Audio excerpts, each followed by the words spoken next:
Hello, hello, this is Alex Burkett, and you are listening to the Long Game Podcast. In this episode, I'm chatting with Ashley Faus. Ashley is the content strategy lead for software teams at Atlassian. In this conversation, we talk about the fallacies of the funnel and why the content playground model may be a better and more useful model for content marketers. We also cover how extroversion and openness can be useful tools for content marketers, particularly when it comes to being curious and understanding your audience, what drives real thought leadership, and why you should love and perhaps literally marry your customer. You'll love this conversation. Without further ado, here is my conversation with Ashley Faus.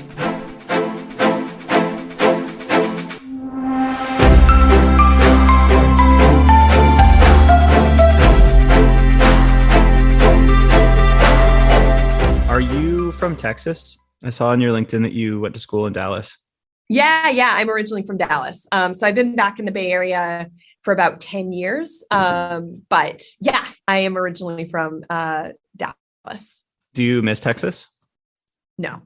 No? I feel like you hear either one of two things, but yeah, there's a lot of Texas pride. And I feel like some people are like, oh yeah, miss the rodeo and barbecue. Yeah. I think it's so interesting. I definitely do have a lot of Texas pride in the sense of like, I don't know. We laugh. My sister actually married a guy from Tennessee. And when she had to go get her license updated, she was like, you're taking my license? Like, I'll commit to the man for life, but my license, you want me to put a Tennessee license, so she was struggling. But I think my husband and I joke about this of like, did we end up in California because we were always these people, or did California like turn us into these people? So it's funny. I think we tend to be very career driven and very outdoorsy and all of that kind of stuff. My husband's a software engineer and I work in tech. And so, it's from a lifestyle standpoint, it's like very much aligned. Dallas is definitely great, from a family perspective and nice schools and all of that kind of stuff. And we're just like, we're not having kids. So I think we'll just go be with all the career people over in California and Silicon Valley. Totally. So it's definitely a different cultural mindset, which I think is why I'm like, oh no, I don't miss it, because, the lifestyle that we have here is just much more aligned with what we want compared to kind of the expectations in Dallas, I guess is a good way to put it. I wonder, you mentioned, I was talking to my brother the other day. He was visiting me here in Austin. And I was like, yeah, I somehow stumbled upon the perfect city for me, like this fitness community and like the music and like this and that. And then I started thinking like, what did I like those things before? Or did Austin start to like bleed out a little bit into me as well, Yeah. And I couldn't tell which came first. It's definitely your environment definitely impacts you, like subtly over time. Yeah. And you obviously you find your tribe within that place where you're saying you've got your fitness community and your music and all that kind of stuff. So obviously then your community starts to kind of bleed in too. So yeah, it's an interesting relationship of like kind of which came first. So totally. So interview wise, we'll do this super informal. You can ask me to cut things out. Like there's no gotchas or anything like that. You can argue back with me if you want to. Like it's completely open format. My research is basically I listened to a bunch of interviews that you did in the past and wrote down some interesting questions, but I never end up reading off the questions. It's always like first question, your answer to the first question leads me to the second one and then on, totally. So totally. Yeah. Okay. That's great. I wanted to start with one question, which is, I can't remember the name of the podcast that you did. It was last year, but the host asked you to introduce yourself and you mentioned what you do by day. And then you mentioned what you do by night. And you said it was very important because I think you'd mentioned singer, fitness aficionado. Singer, actor, fitness fiend. Exactly. But you mentioned that it was important because it impacts your work. Yeah. How do those things impact your work? Yeah. So, the marketer, writer, speaker by day, and then singer, actor, fitness fiend by night. So I think that as a marketer, there was a long time ago, I stumbled on this article talking about this idea of Sonder, which is basically the marketer's emotion. And it's basically the realization that all the people around you are living just as rich of a life as you are. that to you, they're just passersby. They're not important. They're just random characters in your story. But to them, you're that person. And so when I think about how that relates to the singing and the acting and the theater that I do, I'm just so used to embodying these people and to recognizing that even as an ensemble member, I have all these thoughts and feelings and motivations, and I'm feeling all of these things and I'm experiencing all of these things. And that may change. I may step into those shoes every 10 minutes of a scene. And so when I come back and do my marketing work, it's like, okay, who is that audience?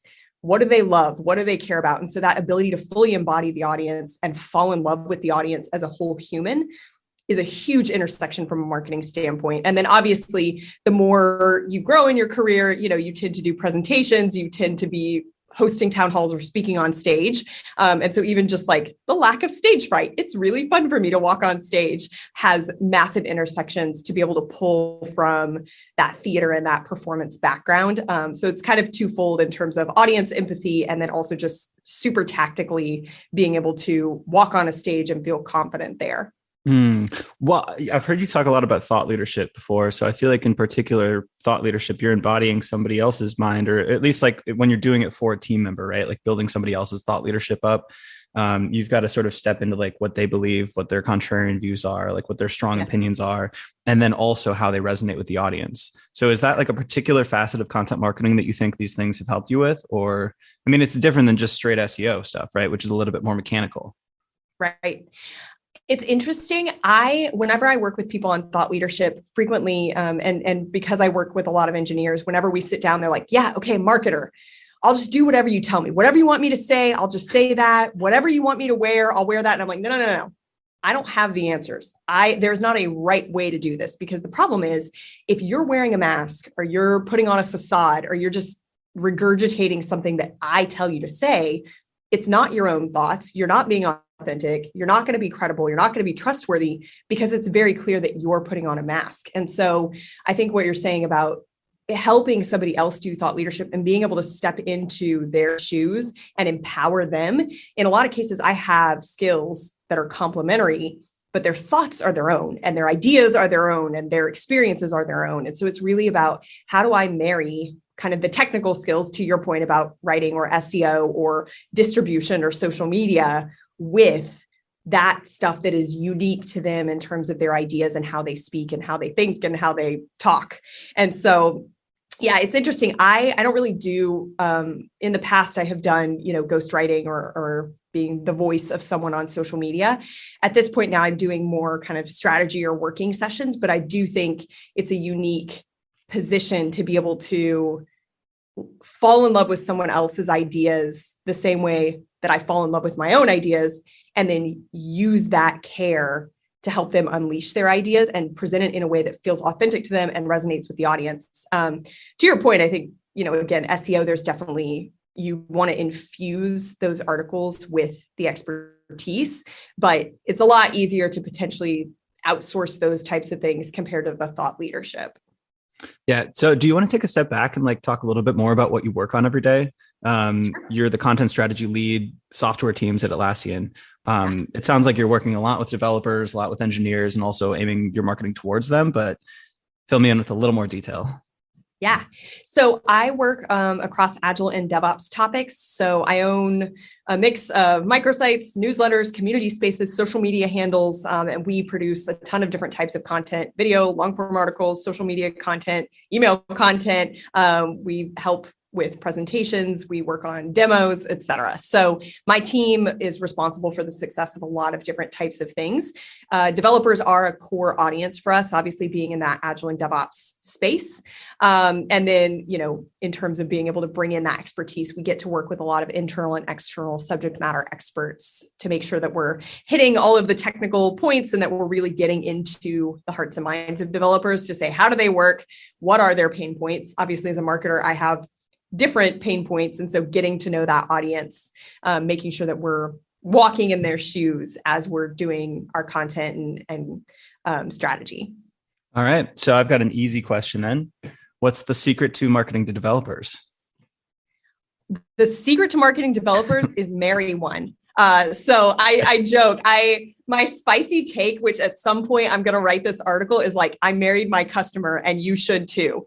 And it's funny because I didn't actually start in kind of marketing to developers. I married my husband first, but it's actually super handy to literally be in love with a person who is your target audience. And I think that the biggest thing when I talk about falling in love with your audience, a lot of people mistake B2B or technical marketing for boring, quote unquote boring. And in most cases, it's because they don't understand the problem set. And so because they don't understand it, they just think it's boring. Like, oh, I don't know, that's developer speak. But when you actually get a chance to sit down with them and you do start to understand the problem, it's fascinating. Like some of the stuff, I came from 2 different security startups prior to coming to Atlassian. There is some fascinating stuff when you talk about like the hackers and what they're doing and how that impacts things. And when you actually drop down the layer and you get somebody to explain it to you from a technical perspective, it's fascinating. And so I think you have to not just assume like, oh, okay, I need to like sell you this product. No, what are the problems that you're actually trying to solve?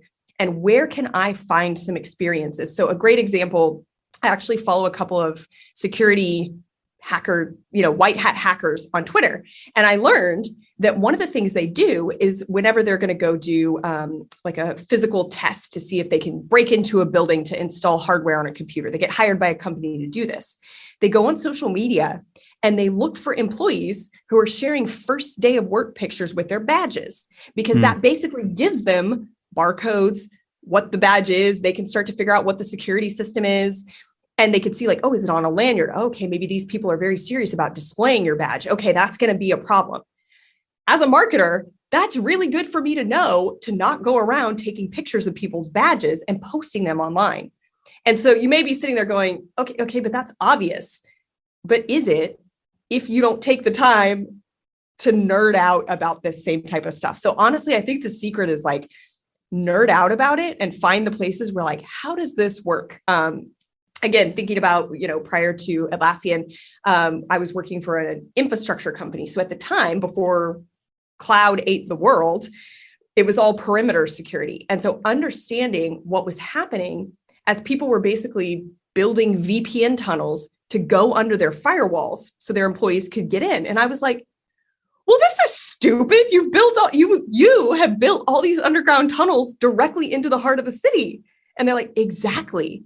And when you hear that in plain language, it kind of blows your mind. You're like, no, why are you doing that? Don't do that. And you start to get very excited about it. So on one hand, I joke of saying like, marry someone so that you fall in love with them as a whole person.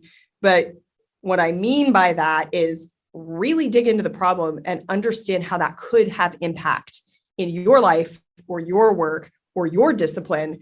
And then you start to see those connections to realize this is all connected. We all care about this stuff. It's not boring to someone. So how do you make it not boring to you? Yeah, it sounds like even outside of marrying a developer, you still spend a lot of time in communities, and like you talk to a lot of these people in their natural habitats, so to speak. Is that something you've deliberately done? I know you mentioned Twitter. I'm sure Atlassian has a thriving community themselves. How do you find like where the fish are? Like where do you go and find these people? Yeah. So you're right. Atlassian does have a thriving community, and we work very closely with our engineers and our product managers in this vein. So I'm very lucky to have this kind of built into my role. I will say prior to COVID and the prevalence of hybrid work or work from home, working in an office, I would just eavesdrop and just kind of like sit and listen to the conversations that were happening. And again, when you approach it with this mindset of everything that is happening around me has potential to be a story, so I'm just going to listen. And so I would just listen at any time. I remember, again, talking about the perimeter security company. Basically, one of our founders at the town hall started talking all about TLS 1.3 and he lit up. And I'm like, I have no idea what this is, but this guy, this is the most excited I've seen him in a long time. So I was like, all right, if he's this excited about it, it's a big deal.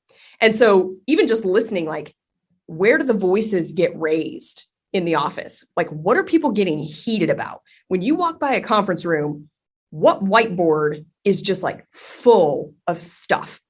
Who made that stuff? Who did the doodles on the whiteboard? So obviously in a remote environment, now you have to go seek that out. Now you have to say, hey, I'm Ashley. Like, I'm going to sit in on the engineering town hall or the IT town hall. Oh, I'm going to go grab some time with some of these leaders to understand, who are the comms or the marketing people or the project managers in those other organizations, and saying, what are you working on? And going and saying, how can I find out about that? I also call it, I also suggest, again, my other spicy take is like, you got to be a creeper. And what I mean by that is, again, at Atlassian, our calendars tend to be open to people internally. So sometimes where I know, I'm like, what's our CIO up to? Like, I'm just going to go look on her calendar. Who is she talking to? What are the names of her meetings, right? Interesting. That meeting happens to be with somebody on this other team that I happen to know.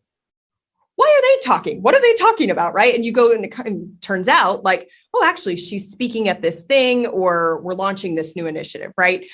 Same thing where I go and I look, looking at the product roadmap and being like, what is that thing? How did that thing come about? That seems to have some sort of a story. Who else is working on that? And you look at the calendar invite and you see who's working on it. And then you can go back and say like, hello, I'm Ashley. How are you? You seem to be doing something interesting. Tell me about it. And so that sense of kind of being a lurker or a creeper and then raising your hand and introducing yourself. And most people love to talk about their work. So when I reach out and I say, hey, tell me what you're working on, people are like, I would love to tell you all about it. They get very excited. And so of course that excitement is infectious. And then I can start to put those pieces together. Have you taken a Big Five personality test before?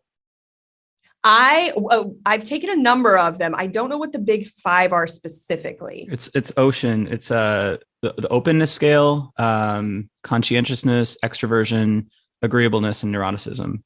So I would guess that you're very high on extroversion and you're very high on openness, which is basically being curious and like, open to hearing new experiences and meet new people and all that stuff. Yeah. I've done a DISC in the past. And I'm very high on I and D. So basically influence and dominance. I think that's the same that I got too. Yeah. And I also find myself high extroversion, high openness, but I think these traits are like pretty rare among content marketers. I think a lot of content marketers are more introverted. Yeah.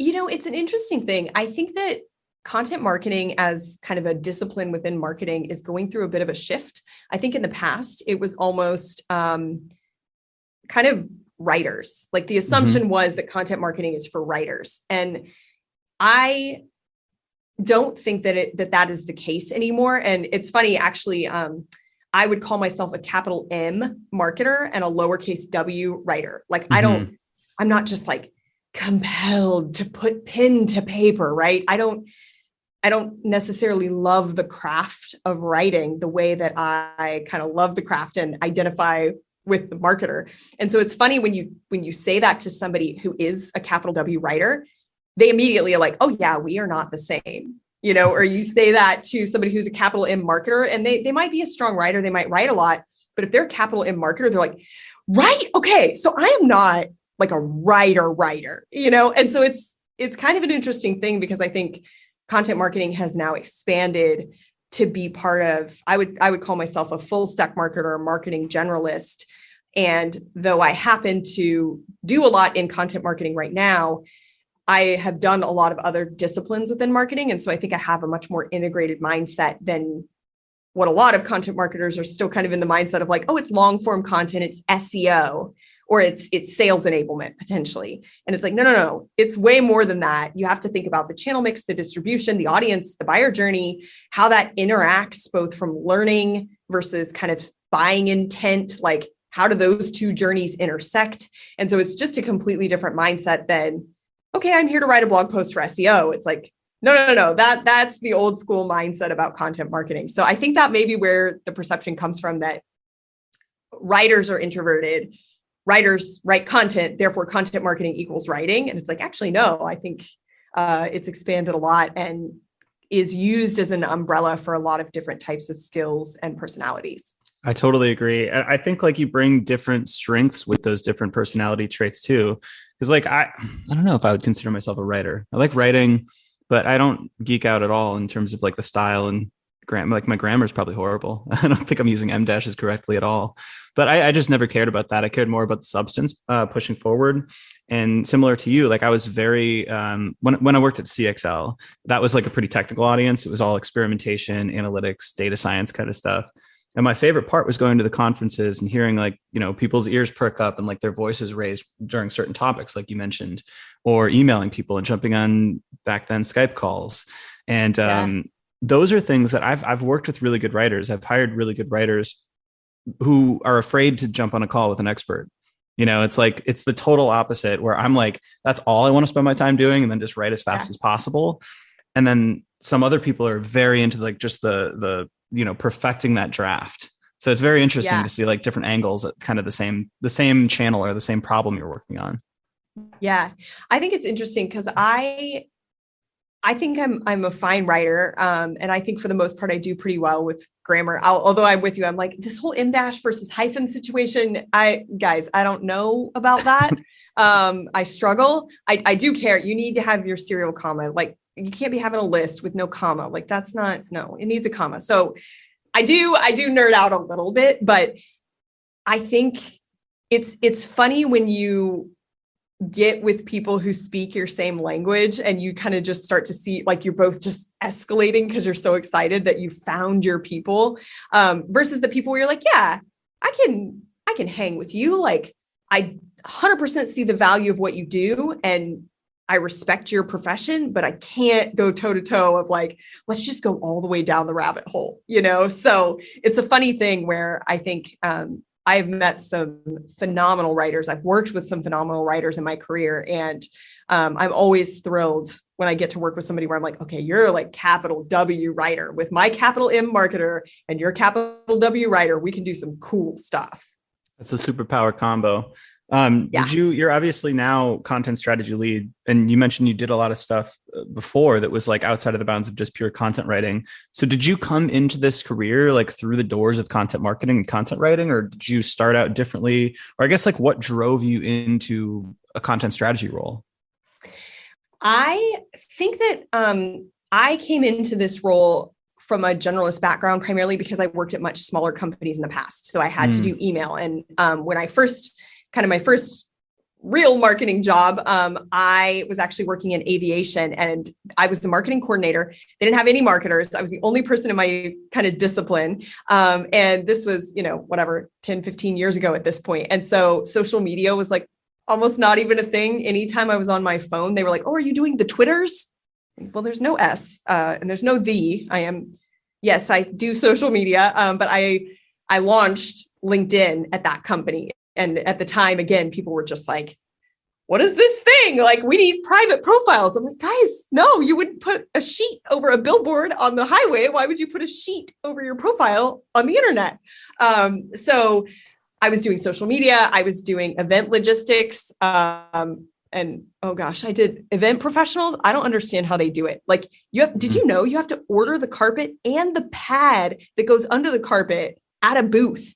So you know how when you go to a trade show, sometimes people have really thick carpet and you're like, man, this is real nice. You have to upgrade that. So my first trade show, I didn't know that. I saw the checkbox for the carpet, but I didn't know you had to have a carpet pad. So we stood on like bare concrete with the tiniest, flimsiest layer of carpet. That was one of the first indications that maybe I should not continue to hone my career toward an events professional skill set, because again, I just like, I don't nerd out about the carpet padding. I just don't, and the booth graphics, I was like, why do we need to have like 20 different, no, do them one time, you're good. And so slowly but surely I ended up, I ran kind of a traditional demand gen or inbound, using marketing and Marketo and HubSpot and doing the whole MQL, SQL, scoring and all of that. I ran that for a while. And I think that for me, moving into more of kind of the content marketing space, the thought leadership space,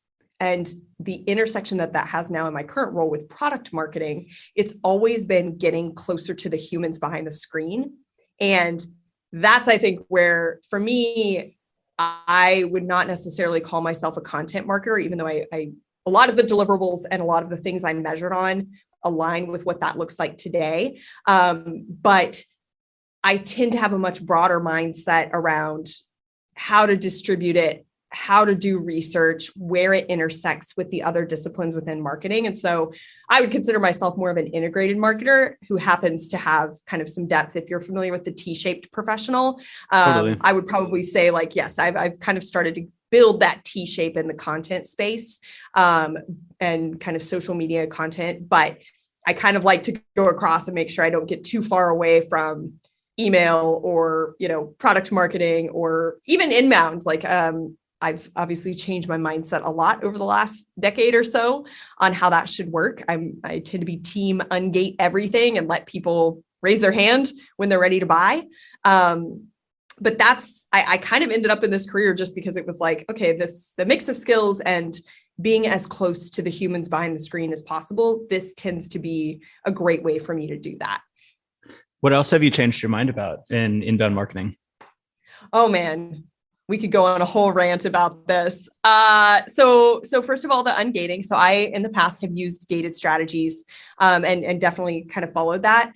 I firmly believe and have always believed two things. One, I never want to sell anything to anybody. I want to match problems with solutions, because if I convince you to buy something that you don't need or that doesn't actually solve your problem, that's bad for me because you're going to be a very expensive customer for me to support. And it's bad for you because you don't actually solve your problem. And so you go out and tell everyone that my product or service is bad.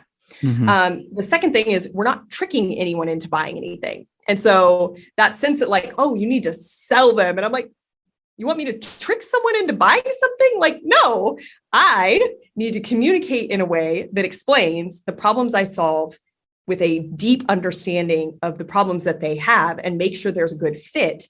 And then I need to explain that in a way that shows them that I have the solution to their problem, not convinces them that they have a problem in the first place, not convinces them that I can solve their problem. No, they have a problem. I need to help them understand it if they don't already. I may or may not have a solution. If I do, I need to help them understand the solution. And so it sounds like kind of pedantic. Like, I mean, it's kind of the same thing. You're selling them products and services. But when you approach it like that, you lose out on that long-term relationship, on turning someone into a brand champion, on long-term recurring revenue. Again, coming from a SaaS perspective these days, like I have to keep winning and re-winning the hearts and minds of my audience. And so I think the mindset shift that I've had as well, going from ungated, like I used to think I won, like I sold you a thing, I won. Haha, I have closed the deal. And now I understand, like, actually, that's just the first start of the relationship. And there's so many different ways to get value besides the linear journey that ends in a purchase. It's not ending. It's an ongoing relationship. Careers are long. People go to different companies. Do they bring you with them or do they not? We need to hire people. Are you like hiring customers, getting referrals from those people? We create strategic partnerships so that we can expand into new markets. Do you have a good reputation with these people that you've, kind of browbeaten into buying something? Probably not. And so I think that's been the biggest shift for me, is that I no longer think that my goal is to convince someone to buy something and then like I did my job. It goes beyond that. I generally think audiences are smarter than we give them credit for. And I don't think we treat them that way oftentimes, especially in content. So I think you may have mentioned something like this in a past interview that I was listening to, but there's some tone that I hear in especially marketing content written for other marketers, where it's like almost insultative. It's like, hey, you're terrible at email marketing. Here's how you should do it.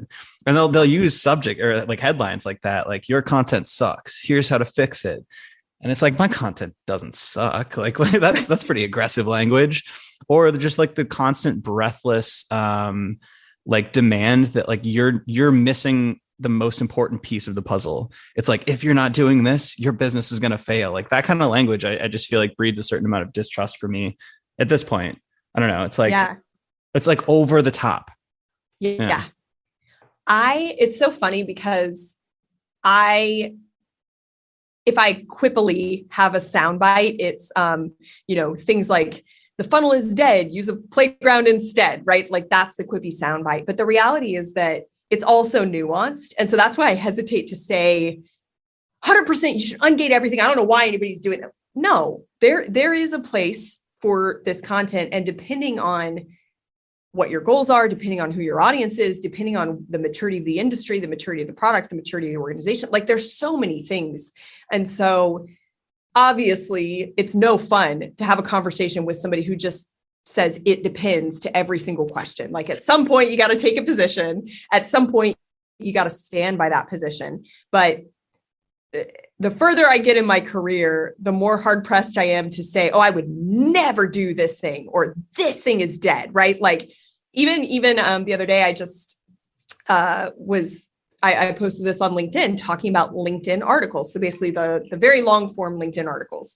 And people have started coming to me and saying, oh, should I publish this as a LinkedIn article? And my gut reaction is like, no, LinkedIn articles tank. They're useless. And then I took a step back. I'm like, okay, to be fair, I haven't actually tested that in about 2 years because I had a bad experience with it. And I started to notice that it was tanking. So I was like, well, screw that. I'm not going to do that. But I've gotten this question now 5 times. So somebody thinks it's working. Let me ask around. And so I started asking around to some other people. I'm like, hey, are you using this? Is it being successful for you? And several of them were like, actually, no, but it's funny. It's coming up. Am I missing something? Is it dead? Ashley, you should do an experiment. And I'm like, all right, I'll do an experiment, right? And then I talked to one person, Steve Watt, actually, and he pushed back and he's like, I think articles are actually measured differently than the feed. And so we're comparing apples to oranges. So he's like, my gut says that you're right, that they're dead, quote unquote, they're useless. But what if we're measuring them wrong? And so he and I both did an experiment. We both looked at the results and then we got on a live stream and nerded out. And I was like, all right, I'm still not ready to tell people that like, you need to go all in on LinkedIn articles, but I need to take a step back from my gut reaction of all caps. Oh my gosh, no, this is stupid. Don't do it. And so I've had enough of those things over my career. And to your point, it's like, actually, no, my content doesn't suck. Like, actually, no, I'm not missing a whole piece of the puzzle. Thank you very much. I would say that if you get a marketer who just steadfastly is like, it is this way and this is the only right way, they're trying to sell you something. They are either arrogant or they're missing some information. That is the one ground I will kind of drive a stake into, that like, actually, no, there's very few hills that I will die on because the hills change. You do see people like very like carrying, like holding on to this whatever like ideology they've kind of bought into, and like there's no other room for nuance. I think intellectually honest people at some point are almost always going to say it depends, but I've also learned from doing these podcasts and from doing panels in the past. And my friend Justin Rondo told me this. He's like, it depends is useless when you're on stage. Like, because what people are going to hear is not, oh, this is a nuanced issue, and like I have to learn and do the data analysis and experimentation myself. Just glosses over. So in those situations, I've learned to be like contrarian, bold, throw the thing out there. But then like if somebody asks me after the show or after the panel's over, be like, well, I've seen it go this way and I've seen it go that way. Let's talk about, well, I don't know if you've experienced this, talking about kind of the ocean framework and being, high on openness and high on extroversion. I have a lot of energy. I tend to talk very loud. I tend to talk very fast. Like I can take up a lot of space and I can talk with a lot of confidence. And that is great. But if I'm not careful, people will basically take that as like, oh, this is what we're doing. And I'm like, whoa, whoa, whoa, whoa, whoa.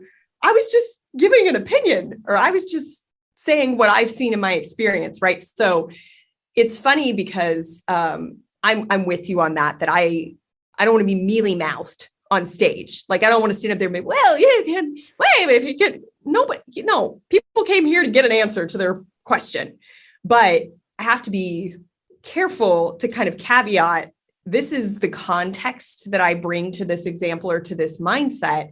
And so if you're not in this same context, here's some other things that you might need to consider. And I actually think that builds trust, even if I promptly say, like, I'm coming at it from this context, so all the caveats, now I will go forth and talk. Just the fact that I recognize that I'm coming from one specific perspective and context, I think that helps to be able to balance, like, well, Ashley said this. I'm like, okay, but I said this in this exact context, not in whatever your 180 degree different context is. It's not just that though, because this is so funny. I've never heard anybody else say it like this, but I resonate so strongly. Like, I'll have things where I'm 35 to 60% sure I'm right. Like, it's some varying degree of probability that what I'm saying is actually accurate. And in my mind, I know that, like, but I'll say it out loud in this, like, very affirmative, very strong way. So then friends of mine will be like, well, you said this. And I was like, I didn't know. I was just talking out loud. I was just thinking, So I've learned to start putting parameters for my own uncertainty on conversations, even just with friends. Be like, I think I heard this somewhere. I'm like 35% sure. We'll look it up, but Yeah. Yeah. So I got to ask about the content playground. Yeah. What is this framework? Sure. So as I was going on my own journey of like, I don't really think this whole linear funnel situation really makes sense. Okay, what should it be then? And so at the time, the looping decision journey, or like, the circular decision journey, basically where you end up with something that drops someone back into the awareness phase after Like they've completed flywheel or something, or? Yeah, so that's the other thing, right? Like flywheel is actually like a go-to-market strategy. From my perspective, the funnel is actually a retrospective measurement tool. Like, yes, a certain amount of people will come to your website, a certain amount of them will look at a demo, and a certain amount of them will buy. Sure, that's a funnel. And then the flywheel, again, depending on who's doing it, obviously Atlassian has been very successful using a flywheel model with self-serve components, making it super easy to buy, making it super easy to grow, making it easy to grow not only in terms of adding more people to the same product, but adding additional products. So that's what I would consider to be the flywheel, where you kind of start with one small team on one small product or feature set. And as you start kind of spinning it, you start adding people, you start adding products, you start adding features, or, upgrades, premium, et cetera. So the content playground is really focused on the buyer's journey and basically understanding, and I would say it's not even a buyer's journey, it's an audience journey. In the past, you had this linear journey where you said you go from awareness to consideration to purchase, and you win, you're done once you've purchased. And then it was like, well, but, especially as subscription services became a thing. Oh, well, we need to sell them something else. All right. Somehow they get dropped back into purchase, or into awareness. But like, they already have experience with you as a brand and as a customer. And in some cases, the way that you're expanding is to just add more people to the same product. So it isn't, or getting them to renew. Why would you put them all the way back in the awareness phase for a renewal? That's a different mindset, right? So if it doesn't work in perpetuity, and the goal, you don't basically end with, they bought something. Okay, what does it look like? And so as I started to kind of think through this, I started to think about a playground, because there's no right way to play on the playground, and not all playgrounds are the same. And so usually when I talk with people about this, I'm like, what about the people who sit on the park bench? Are they using the playground the wrong way? Well, actually, no, they're not. And so, and you think about this when you apply it to a sales mindset or a marketing mindset, sometimes people leave the funnel, right? Maybe they didn't get budget that they thought they were going to get, or maybe they got another job at another company. And so the work at this company that required your tools or your offering or your services is no longer viable. But once this person gets up to speed in a quarter at their next company, maybe they actually come back, but they're not starting in the awareness phase. They may actually be starting in the purchase phase, right? Pricing is traditionally considered a bottom of funnel conversation. But what happens if I need to go get budget?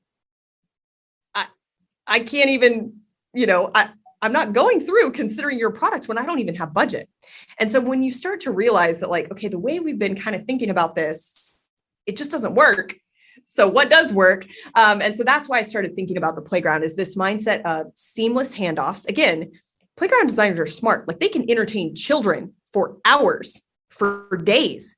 What if I, as a marketer, can delight and engage and empower and entertain my audience so much that they just stay with me for hours and days? And I've been so smart about this journey that they can go in any order. They can come in at the very top, or they could come in at the very bottom. They can get educated about problems. They can get educated about solutions. They can buy solutions. They can use solutions. They can become a brand champion for solutions, right? Like, when I start thinking about it as an endless journey with seamless handoffs, and building that relationship and having multiple value-added outcomes, both from a business perspective and an audience perspective, it really just opens up your mindset. Now, yes, there are certain teams who are responsible for different assets or different goals, but they shouldn't be working in silos, and those things shouldn't be competing with each other. Like, you shouldn't lose someone because some other team has this goal. You've got to work in tandem. And so again, if you think of the playground, like the swings are not competing with the slide. Like, you can have people playing on the slides in the swing, or you could have them switching, or parents can have, two kids like different things. That's fine. They can go, do the thing that meets their needs best. And so if I, as a marketer, can replicate that level of intelligent design in my audience journeys, that's really how I win. So is this largely a planning tool for like the pieces of content you want to create? Because I also heard a little bit of maybe user journey analytics, right? That person who leaves and goes to another company, like where you put them in your HubSpot lists or something like that. So like, how are you primarily using the content playground from an analogy to actually like using this in your daily work? Yeah. So I think the biggest thing, there's a couple of things. One is to make sure that I'm working cross-functionally so that I do understand what is our support team doing from a documentation standpoint. Where does that show up in the journey? So for example, in SaaS, a lot of companies are concerned about the length of the onboarding time and how complex it's going to be to get people onboarded. So they want to see the onboarding journey and the support documentation and the rollout and adoption in what would traditionally be considered the awareness or the consideration phase. And so I have to know what those other teams are doing. Thinking about the channel mix. So again, awareness has traditionally been considered something like billboards or mass media or social media. Mm-hmm. And then as soon as they land on the website, now they're in consideration phase. And it's like, no, what if they're actually like, you can do, if you look at proper social selling programs, they're doing what would be considered full funnel marketing on social media because they're, connecting and selling and doing the value add. So it affects the channel mix. It also affects how you think about content. So I think about it in terms of depths. So conceptual, strategic, and tactical instead of awareness, consideration, and purchase. And some people are like, okay, but technically those are just three of the same thing. You're just calling them something different. And I'm like, well, again, when I talk about being a fitness fiend and how that impacts my work, my go-to example for this is, what does it mean to be healthy and fit? Most people would agree it's some combination of diet and exercise. But the details of that are going to be very different if you're Runner's World versus Yoga Journal versus Muscle and Fitness Magazine. And so when you start to think of it that way, to say, okay, I really like bodybuilding workouts. So if you're Muscle and Fitness Magazine, at a conceptual level, you're going to say it's a high protein diet and big, strong muscles. At the strategic level, these are all your processes and your frameworks. You might talk about different types of proteins, fast digesting versus slow digesting and the benefits.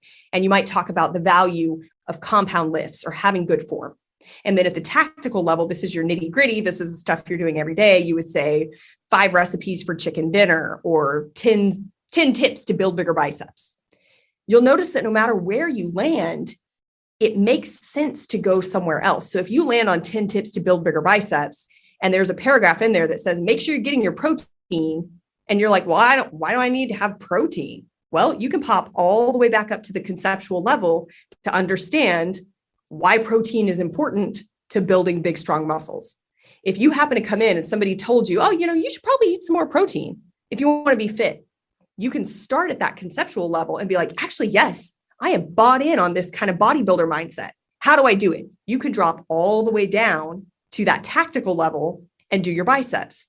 But if you've never done bicep curls before, maybe you need to pop up to the strategic level to understand having good form when you do lifts so that you don't get injured and so that you actually are effectively working the muscle. Now, there's plenty of space in there for me to sell you protein powder, for me to sell you personal training, for me to sell you a gym membership, for me to sell you workout clothes. I can sell you a bunch of stuff. But you start to see how those things come together. And obviously for more complex topics, I deal in Agile and DevOps. So there's a ton of practices, there's a ton of tools, there's a ton of team cultures, there's a ton of team mindsets that have to shift. That gives me content at all sorts of different depths with the opportunity to do learn intent journeys and buy intent journeys. And that way I've built it in a way that no matter where you come in, you may think, oh, I need to buy this one DevOps tool. Okay, well, why do you need that tool? Let me tell you about these metrics that the tool provides, which then ladder up to these core competencies within DevOps. So you start to see how that kind of ladders in from a planning and a measurement perspective to understand, not just are we ranking, how much organic traffic is coming in, or how many people are signing up directly from this one page. It's a much bigger conversation than that. That was awesome. Also, the example was just shockingly good because I am going through like a fitness thing right now. And in the past, I would look up information, found this website, Legion Athletics. I don't remember how I landed on their site, but I remember the journey, and I would read, I think it was like how to lose fat, or, one of those like cutting articles, very bodybuilding centric. And then it would talk about like your macros. And then I clicked on the macro calculator, and then I, clicked on here's the qualities of protein article, and I was all over the place in my information. And now I only buy their supplements. Like I only buy their whey protein now. So I'm a customer. Is it First Form? Is that What's the that? brand? First Form? Legion. Okay. Because First Form is another amazing supplement brand.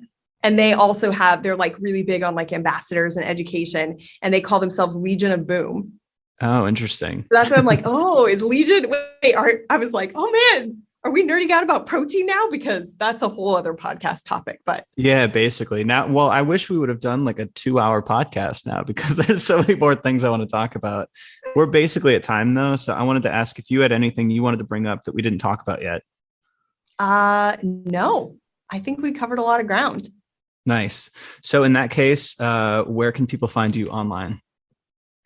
I would love to connect with people on LinkedIn or Twitter at Ashley Faus. So if you just type in my first name and last name, should be, obviously that's my Twitter handle. And then I should be one of the top results on LinkedIn. So would love to connect with people on social media.